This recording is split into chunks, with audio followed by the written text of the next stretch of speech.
Bonjour et bienvenue dans le jardin de Grandiflora. Alors aujourd'hui, on va poursuivre nos plantations sous le pin qu'on a commencé la semaine dernière en installant les 6 premiers mois de l'année. Ça va être les bruyères qui vont garnir de janvier à avril. Et puis on aura les andromèdes qui prennent le relais à partir de maintenant jusqu'au mois de mai-juin. Donc l'idée, c'est d'apporter ce complément pour chercher à avoir un intérêt tout au long de l'année dans ce petit massif, mais ce sera également le cas dans tous les autres massifs du jardin. Et là, particulièrement, on va s'intéresser à ce massif-là sur cette quinzaine. Alors, on va s'attarder aujourd'hui à garnir les obélisques avec des clématites qui vont en fait prendre le relais des andromèdes qui sont juste là, qui commencent, comme on disait, à avoir leurs fleurs et leurs décors. Donc, d'ici quelques années, ce sera un beau coussin bien rose, bien pétant, j'espère, à cette période de printemps. Et donc, on va chercher à animer ces structures. Donc, l'idée, c'est d'amener une plante qui va fleurir.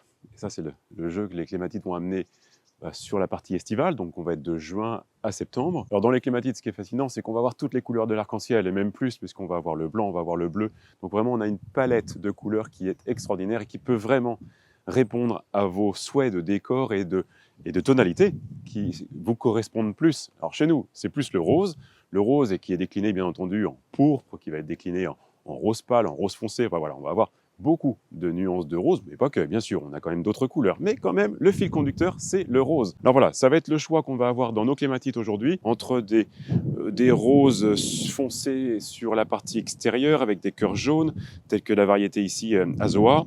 On va avoir ce rose plutôt pourpre, avec une fleur simple. Puis on va avoir ici ce blanc qui va également donc créer un petit peu, pour avoir que du rose quand même, pour avoir encore quelques nuances. D'autant plus qu'il y aura d'autres roses, je l'ai dit déjà, par les bruyères, l'andromède, enfin voilà. Il va y avoir plusieurs critères de couleurs dans le jardin, mais c'est notre choix aujourd'hui de nuancer les couleurs et les formes de fleurs. Alors avec la couleur, bien entendu, le deuxième jeu, c'est d'alterner ces floraisons tout au long de la saison. Et là, ce qui va être intéressant dans les 3 variétés qu'on a choisies, c'est qu'elles ne vont pas toutes fleurir en même temps, elles vont fleurir sur la même période. Alors déjà, chaque plante va fleurir de manière alternée, donc il y aura un décor quand même sur plusieurs semaines pour chacune des variétés. Mais également, elles vont fleurir à différentes périodes. Alors ici, je prends la Zoa qui est ici, elle va fleurir, j'espère, cette année, toujours bien au mois de mai. Je pense que les années à venir, elle fleurira peut-être même un peu plus tôt, au mois d'avril. Donc on va avoir peut-être quelques boutons qui vont arriver là dès le mois d'avril, donc ça va être intéressant de voir comment elle s'installe tout de suite. Puis elle refera une floraison sur la fin de l'été. Voilà, elle va laisser un petit trou entre le mois de mai et le mois d'août, que la deuxième variété, qui est la Viticella rubra, comblera volontiers, parce qu'elle fleurit de juillet à septembre. Donc on va être sur une plante qui va volontiers s'installer au milieu de l'été. Et puis il y aura également la variété blanche, comme je le disais, qui elle sera de juin à septembre. Donc voilà, la variété blanche va faire un petit peu le lien entre ces deux variétés. Ça va être là tout l'intérêt à nouveau de ce jeu de décor et de conception dans vos jardins, de chercher à faire en sorte qu'il y ait tout le temps de l'intérêt.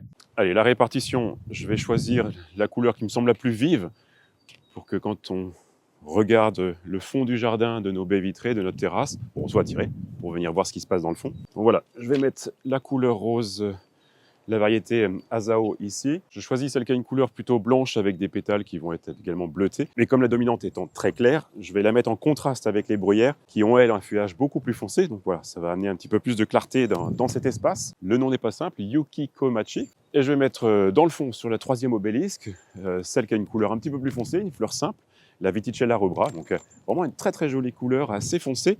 Et donc à nouveau, toujours cette approche de dire, voilà, quand on aura été attiré par celle que l'on a mise ici, couleur un peu plus pétante et puis attirante, on va avancer et on verra celle-ci qui sera dans le fond et sera de toute beauté, j'en suis sûr. Allez, les 3 éléments essentiels pour la plantation des clématites. La première chose, ça va être d'avoir un sol vraiment drainant. Ça, c'est le plus important. Les clématites ont horreur de l'eau stagnante.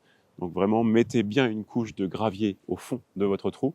Faites un trou suffisamment confortable, 50 cm à peu près de diamètre, tant de large que si possible de profondeur. Plus important, voilà, ça va être cette couche drainante au fond pour être sûr que l'eau s'évacue bien. Ça, c'est bien sûr si vous savez que votre sol aura peut-être une qualité à retenir un petit peu trop l'eau. Bon, dans notre cas, c'est plus la densité du système racinaire du pin qu'on risque de retrouver, comme on a pu voir la semaine dernière avec les bruyères. Donc voilà, là, le jeu va être bien sûr de à nouveau chercher un emplacement où il y aura un petit peu plus de place. Au niveau drainage, je mettrai par précaution des graviers dans le fond, mais je sais que notre terrain ici est vraiment drainant la partie plutôt rétention d'eau étant sur la partie basse, mais là on n'y est pas, donc ça va être parfait. Alors la majorité des clématites aiment être plantées au soleil, donc on va les exposer dans un environnement relativement chaud, et le point le plus important, c'est qu'il faut amener de la fraîcheur, mais juste au niveau du départ, à cette sortie des tiges du sol, on amène, bon, traditionnellement, on va dire une tuile, hein, comme on peut avoir ici, mais ça peut être bien entendu un autre élément de décor, ça peut être un pot, ça peut être une pierre décorative, si vous aimez, si vous avez des rocailles, si vous avez de l'enrochement. Puis bien sûr, ça peut être une autre plante, ça peut être un petit arbuste nain qui va amener suffisamment d'ombre sur ce départ. Mais le plus important, il est là, c'est d'amener de la fraîcheur juste à cet endroit où les tiges sortent du sol. Et la troisième précaution, ça va être d'incliner la motte, voire même de l'allonger totalement et d'enfoncer le départ des racines. Alors contrairement à 90% des plantations qu'on peut vous recommander, il ne faut surtout pas enfoncer le collet des plantes. Bien là, chez les clématites, c'est l'inverse. Et d'enfoncer les tiges et d'enfoncer ce système racinaire, de le mettre à la verticale, ça va favoriser beaucoup plus de départ. Comme ça va pouvoir venir garnir beaucoup plus notre support, je l'espère, assez rapidement, peut-être même dès cet été. Alors première précaution, c'est de retirer la motte du pot. Surtout précaution parce que tout se passe ici. Donc si on casse cette jonction-là, système racinaire-tige, ben on casse toute la tige et on perd toute la plante. Et là, c'est vraiment une désolation. Donc on y va tout doucement. Avec le vent qu'on a aujourd'hui, je préfère retirer le tuteur pour éviter de créer plus de dégâts. Allez, on imbibe bien le système racinaire dans l'eau. Je la laisse dans l'eau 10 à 15 minutes, le temps de bien réhydrater la motte, et ça nous laisse le temps de préparer notre trou sous l'obélisque.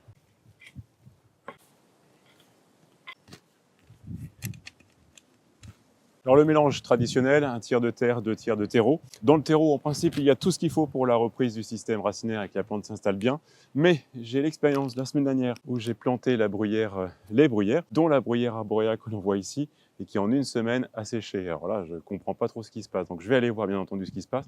Mais surtout, je vais rajouter du compost, donc là sous cette forme d'actif végétal, un élément qui va être organique un petit peu plus soutenu, qui va me permettre de, j'espère, réactiver le système racinaire. Alors, toujours est-il que face à ce que je vois là, je me dis autant donner plus de chance aux clématites. Donc voilà, je le mélange également dans le terreau. Comme ça, je donne un petit peu plus d'éléments organiques pour que la plante, si jamais il y a un stress, trouve un petit peu plus de nourriture et d'éléments pour s'installer. Voilà, je mets la couche dans le fond.